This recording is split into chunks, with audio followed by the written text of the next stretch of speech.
Thanks for joining today's webinar to learn more about VicHealth's research partnership grants. I'm Dr. Anne-Marie Wright and I'll be talking through the grant information with you today. I'd like to start off by providing you with some background on VicHealth in case you're not familiar with our work and our strategic imperatives. At VicHealth, we focus on promoting good health and preventing illness so that more Victorians will have better health and well-being. How do we do this? We work with our partners in health, sport, the arts, workplaces, research, and education to discover, implement, and share solutions for long-term health. VicHealth has a broad reach. VicHealth's been designated as a World Health Organization collaborating centre for leadership in health promotion, with a focus on promoting health in Australia and the Western Pacific region, which is home to 1.8 billion people in 37 countries. Overall, our vision is for 1 million more Victorians with better health and well-being by 2023. Guiding this vision, VicHealth has a 10-year action agenda from 2013 to 2023. This year, we had our latest refresh to renew our commitment to our 5 strategic imperatives. This refresh also strengthens the application of our core areas of work: health equity, research, and the arts. VicHealth's Action Agenda has defined 5 key goals for 2013 to 2023 in areas with the largest potential to reduce disease and deliver the greatest measurable benefits for the health of all Victorians. For physical activity, the aim is to increase physical activity levels of less active people, with a focus on fear of judgment experienced by women, social sport, active recreation and play, walking and active travel. For tobacco, our aim is to further reduce tobacco use with a focus on preventing uptake among young people, supporting people to quit, particularly those from disadvantaged backgrounds, and reducing the appeal of tobacco products. To increase mental well-being, we will focus on positive social connections among young people and gender equality. For healthy eating, we want to further increase access to healthy foods and drinks in Victoria, with a focus on sports settings, fruit and vegetable consumption, and food cultures. And for our alcohol strategy, the aim is to prevent harm from alcohol products, with a focus on changing risky drinking cultures and enabling environments to support low-risk drinking. Now, onto VicHealth's newly launched partnership grants, our new approach to grant making. VicHealth knows there's a range of organisations who share our vision to improve the health and well-being of the Victorian community. The partnership grants will make it easier for organisations to access the funding they need to drive outcomes that directly contribute to this shared vision. Opportunities for funding will be available twice a year. Organisations will be given plenty of notice about relevant upcoming opportunities so they can spend more time planning strategic partnerships and delivering grant activities and less time writing the grant applications. In future, there will be 2 major grant funding opportunities each year. This round, round 1, will include 7 different funding types. You can find more information about all of the available grant opportunities on the VicHealth website under the Funding tab. Today, I'll be talking through the research partnership grants, but I will briefly touch on the other funding opportunities available. We have active club grants and partnership grants in alcohol culture change, art of good health, everyday creativity, healthier masculinities, our ideas partnership grants, and of course our research grants. And I'll be outlining these in detail for you today. Before we go any further into today's webinar, I'll cover off on some housekeeping. We encourage you to ask questions throughout this webinar. There's a chat function and a question function and my colleague Emma is here with me to answer your questions as they come in. We will answer some questions as we go, and some we may save until the end. When we answer questions, we may allow for everyone to see the response, which means that if someone has the same question as you may find the answer is already on the screen. If any technical issues arise and it becomes too hard to progress, we can stop the webinar and I can send you through a copy of the slide deck and all of the information via email. Hopefully, we won't encounter any tech issues today. In the handout section, you'll be able to download a copy of the grant information sheet as well as the partnership grant guidelines. We'll also send this out to you after the webinar. So first off, some background on VicHealth's research grants. VicHealth has actually been a research funder for more than 30 years, and 12% of our annual expenditure is on research. This includes research grants, commissioned research, population surveys, and evaluation. Our research grants have evolved over time, and most recently, we conducted a research grants investment review in late 2018. The purpose of this review was to identify strengths and areas for improvement for our research grants program and make recommendations to maximise its value and its impact. The review included recommendations from our external auditors, in-depth interviews with researchers and research stakeholders, review of Australian and international grants programs, and feedback from VicHealth staff who manage research grant projects. The insights gained from this review informed the development of our research strategy.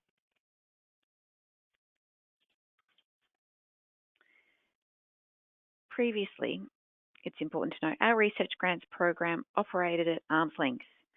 With our new strategy, there's been a shift toward more active involvement and partnership. The new focus areas include strengthening the impact and scale of our research, fostering partnerships for research, and facilitating flow of knowledge from research to policy and practice. So, what will success look like for our research strategy? Well, for impact and scale, we want more VicHealth research grants that directly inform changes to policy and practice. For partnerships, we want more VicHealth grants to be partnership-based projects, and we want more partnerships that accelerate the translation of research findings into action. For flow of knowledge, our hope is to see greater funding of research that fills the evidence gaps and better dissemination of research findings to enhance their impact. This strategy is now being applied across the work that we do, including our new research partnership grants. The rest of today's presentation will highlight what we're looking for in research grant applications. I'll be primarily talking to the EOI information sheet.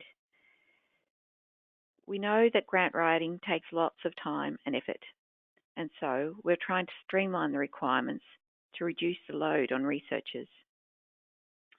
So for our new approach, it has a strong emphasis on impact, partnership, and knowledge flow, as outlined in our research strategy. It's a more streamlined process by making research grants a part of the larger partnerships grants process. And we are combining the research grants application process. So different to how it has been previously, impact research grants and ARC linkage NHMRC partnership grants are being open at the same time. Our research priority areas will relate to our action agenda.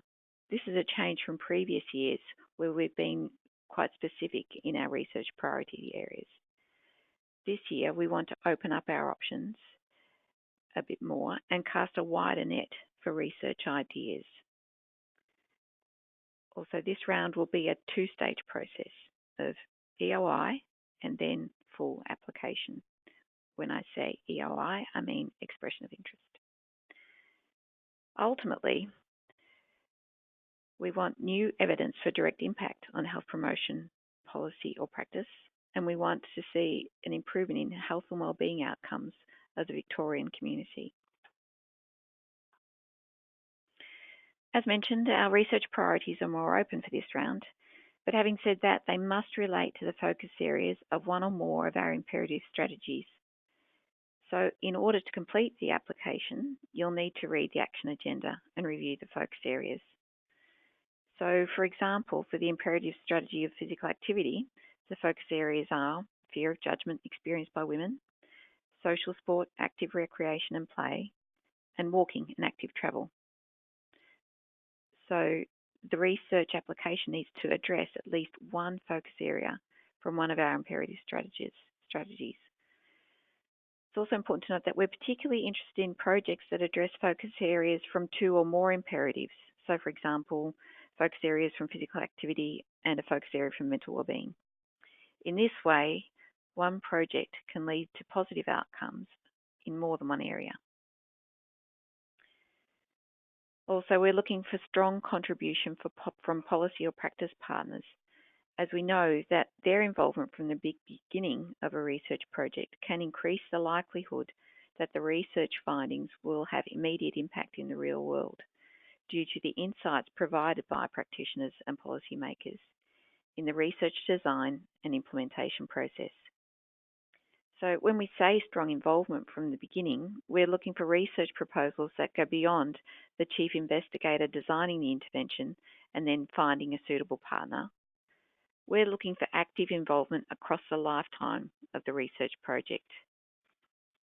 This includes active involvement in research question design, research methodology design, research implementation, and active participation in dissemination.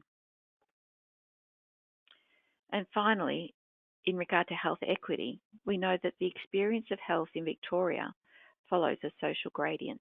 That is, the higher a person's socioeconomic status, the better their health is. We want to enable all Victorians to have the means to a good and healthy life, regardless of their cultural background, gender, sexual orientation, disability, income, educational attainment, occupation, or location. So EOI applications that apply a health equity lens will be considered favourably. So next, let's look at what's on offer. And this depends on the grant type. So I'll clarify what the key differences are between our impact research grants and our partner funding for ARC and NHMRC grants. For impact, VicHealth is the sole funder. Projects will be funded for 2 years from July 2020, and the total amount is up to $200,000.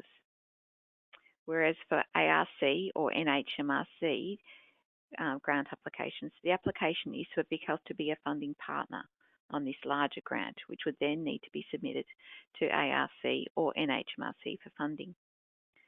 Applications to ARC or NHMRC must be submitted by July 2021.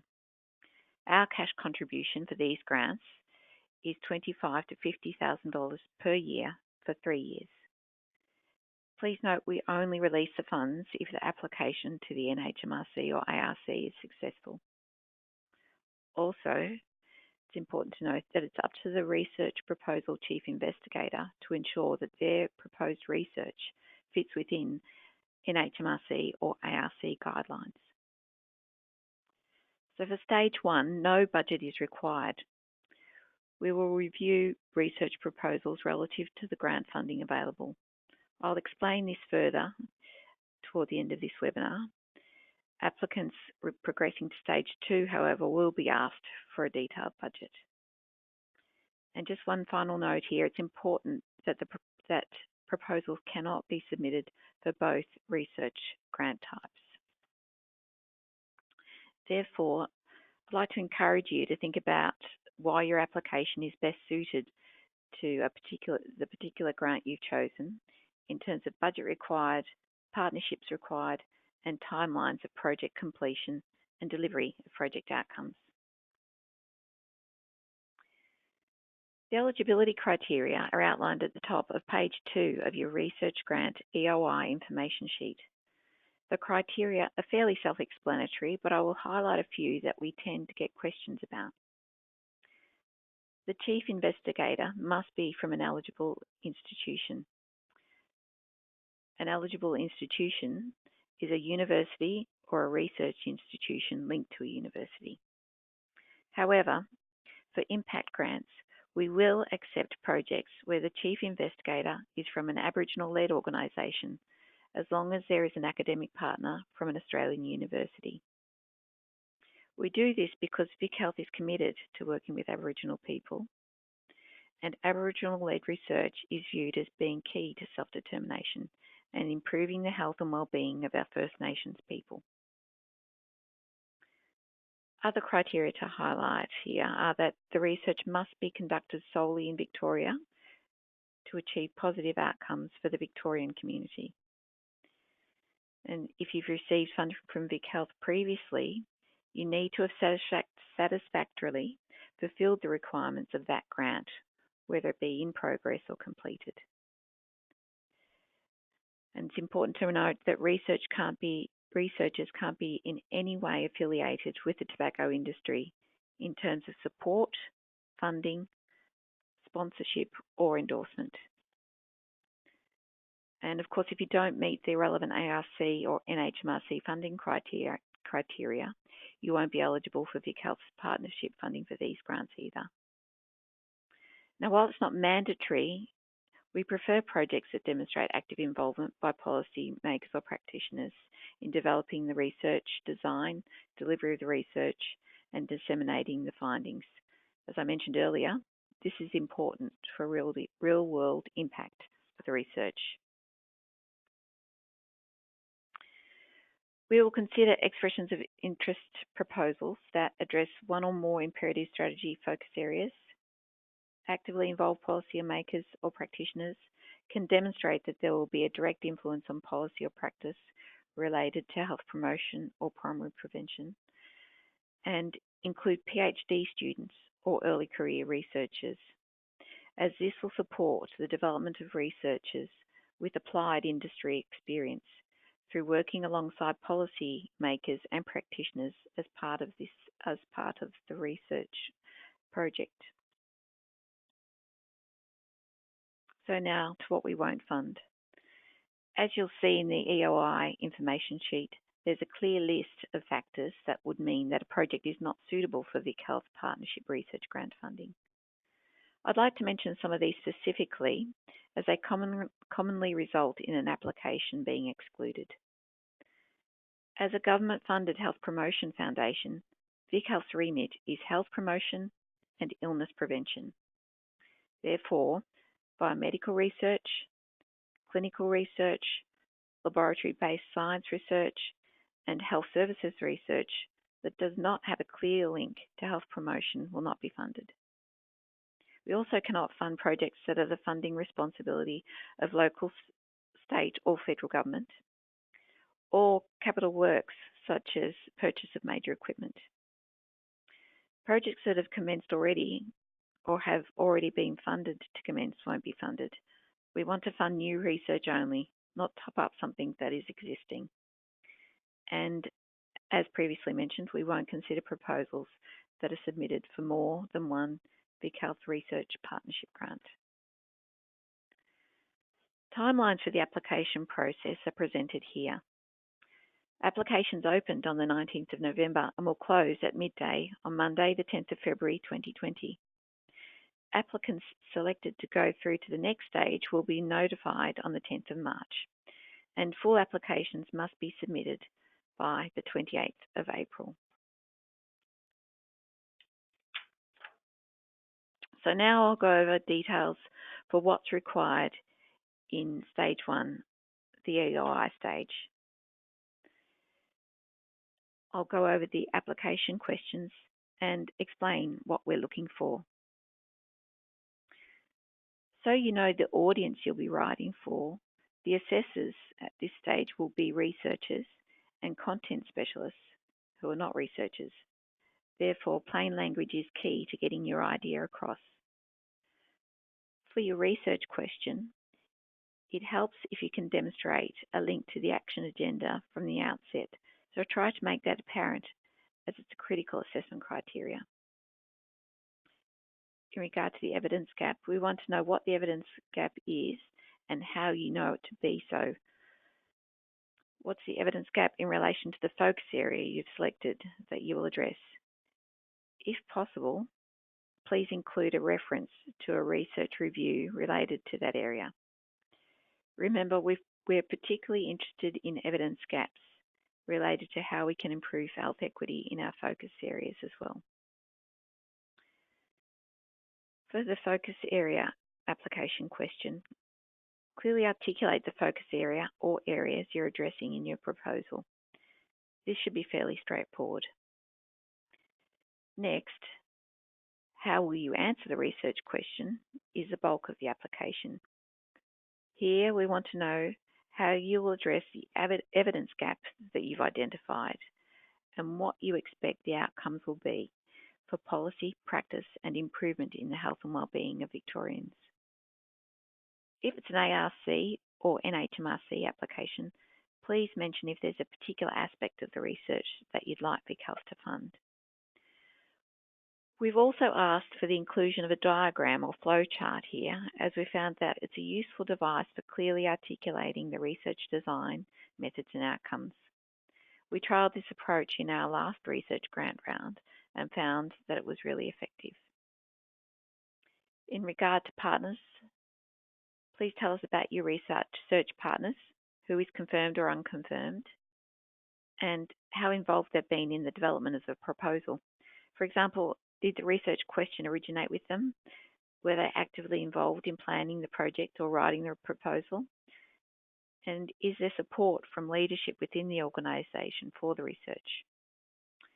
Finally, we ask you to select one preferred research opportunity from a drop-down menu, that is Impact Grant, ARC Grant or NHMRC Grant. You'll also need to attach a completed template of research team biographies and certification from the Chief Investigator's Research Institution Research Office confirming endorsement of the project. It's important to note here that for the EOI stage, we'll not require a submission of a budget spreadsheet. Instead, when we assess EOI grant applications, we'll be cognizant of whether the proposed research can be delivered within the budget available, particularly for impact grants. If the research partners will be making contributions to the research, it will be worth noting this, so this can be considered when the impact grant EOIs are assessed.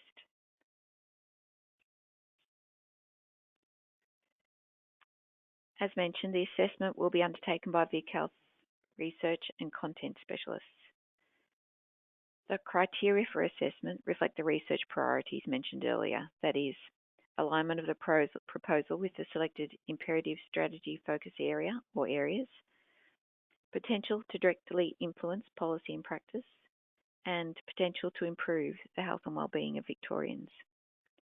Applicants will be notified of the outcomes on March 10th next year. So now to stage 2 and the full application. Applications shortlisted from stage 1 will be invited to submit a full proposal for stage 2. We'll provide guidelines and a template for this at the time of notification. For this stage, the proposal will be assessed by external content experts using a peer review process, and then VicHealth. The assessment criteria are as follows: scientific quality of the proposal and methodology, benefit and potential scalable impact for direct application to health promotion policy or practice, viability of the project considering team expertise and resourcing, so for example, budget, timeline, organisational capacity to deliver, and demonstrated partnerships with practitioners and or policymakers to address a real-world health promotion problem. Just a brief note here about conflict of interest. In your application, we will also ask again about conflict of interest matters. Just note that researchers can't be in any way affiliated with the tobacco industry, and we'll be asking applicants to declare funding from alcohol, junk food, and sugar-sweetened beverage industries. A declared conflict of interest here in these areas generally does not automatically preclude the applicant from being eligible for funding.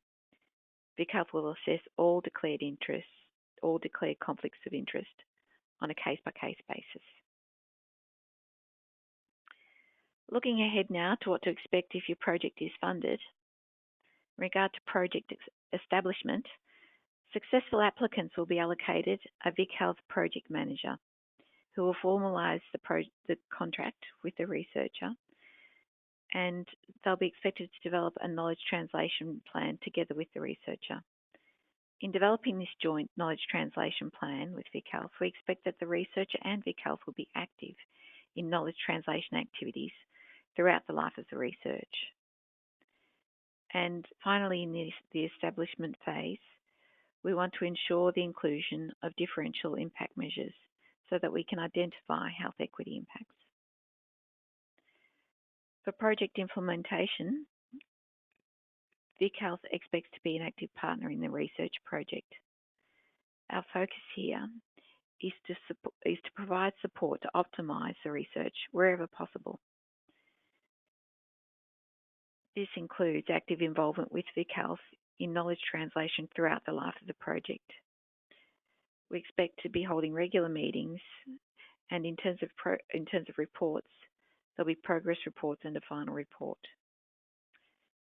A note here about the final report. We've adapted the approach used by the Canadian Health Services Research Foundation.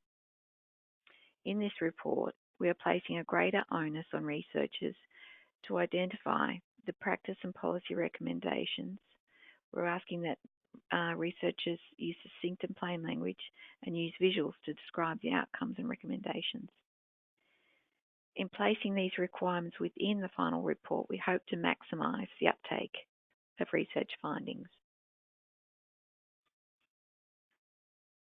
Okay, so now on to final questions that I can talk through. You can type these in now, and Emma has also been compiling some of your questions for me to talk through. Just be aware that we can't provide advice or comment on specific research ideas, but we can talk to the action agenda and focus areas within the strategies, which might help you consolidate your research idea.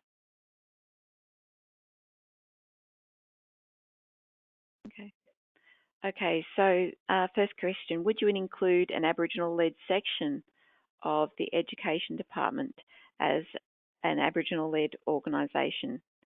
I would have to get back to you on that.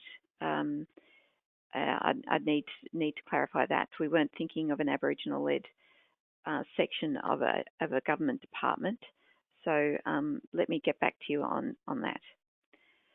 Another question here.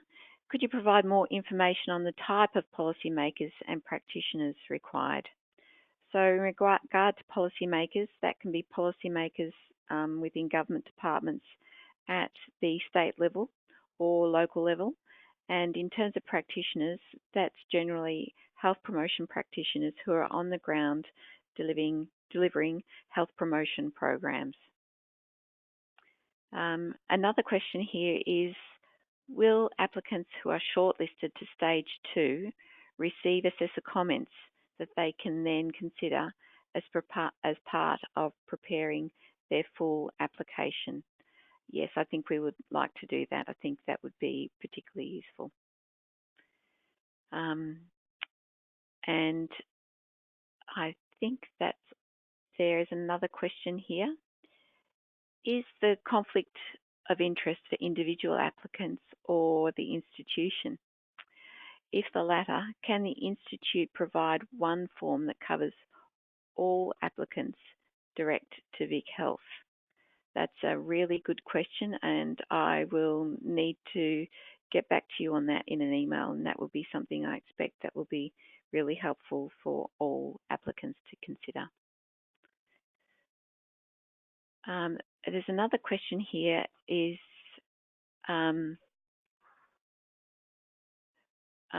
will you fund one-on-one health interventions? So when I'm assuming that means a health intervention that is a treatment. We wouldn't fund treatments. Another question, is the distinction between ideas and research grants other than the need for the lead researcher to be from an academic institution? That's the key difference. I think the other difference is in relation to ideas grants is that they need to be really practical. We're really looking for practical elements there rather than something that has a detailed research methodology attached to it. Just note the ideas grants are a really open kind of approach to our partnership grants, which we've started up for the first time in this partnership grant round. Another question here is, do policymakers or practitioners need to provide monetary support? No, they don't need to provide monetary support. We just need to know that they'll be involved in the research grant project. But I must clarify here, if it's an ARC or NHMRC proposal, you of course will need to go through ARC and NHMRC application processes, and they will provide the bulk of the funding. Another question, you mentioned research needs to be focused on the Victorian community, but does that preclude research that would take place across Australia? Most likely so. The emphasis is very much on outcomes for Victoria and for the Victorian population. I'm just waiting to see if there's any further questions. Okay, there's another question here. As a chief investigator, if you hold an innovation grant currently, can you apply as a chief investigator for the impact grant? Yes, you can. The innovation grants were held some time ago, so that's a separate grant process, so that would be fine. So you mentioned 2 rounds annually is another question. Do you know the likely dates for the second round yet?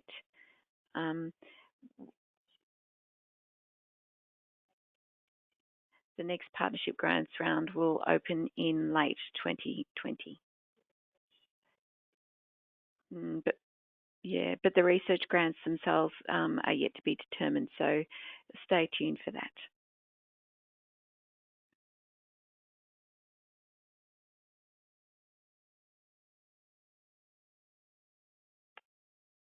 Okay, one more question here. Do you have a social determinants view of health?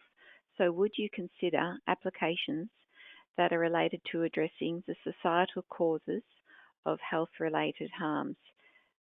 Potentially, yes, that's a good question. Social determinants, of course, are important for health equity.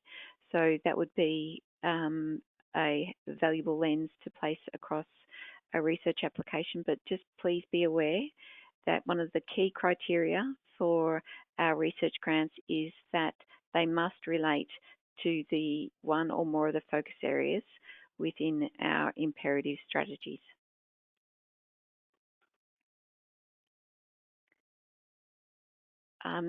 There's a question here, do we get feedback on our EOI if we don't get into round 2?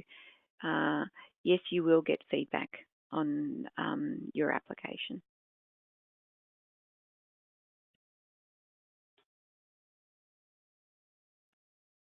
Okay, there's another question here. Although health service research is not a focus, can projects that are conducted within health services but still meet the objective of targeting health promotion be submitted? Yes, and we have funded projects like that previously. So the key difference here is it's not about health service research or health service delivery, but it has a clear link to health promotion outcomes. So that would be fine.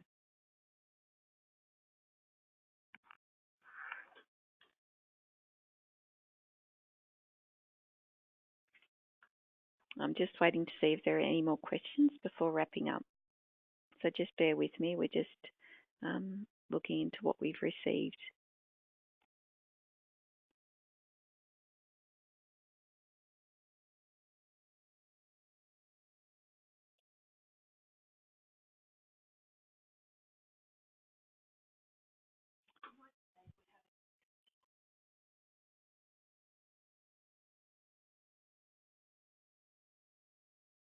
Okay. It looks like we may have answered most of your questions along the way. If we haven't, we will send you an email response in the next couple of days. So it looks like we'll wrap it up here. Thank you again for tuning in to today's webinar. Please reach out to us with any questions. This is not your last opportunity. We are still open for questions over the open grant round period. Our contact details are available on the final slide. We'll be in touch in the coming days with a follow-up email, including a link to a recording of this webinar in case you want to share it with your colleagues. Thank you, and bye for now.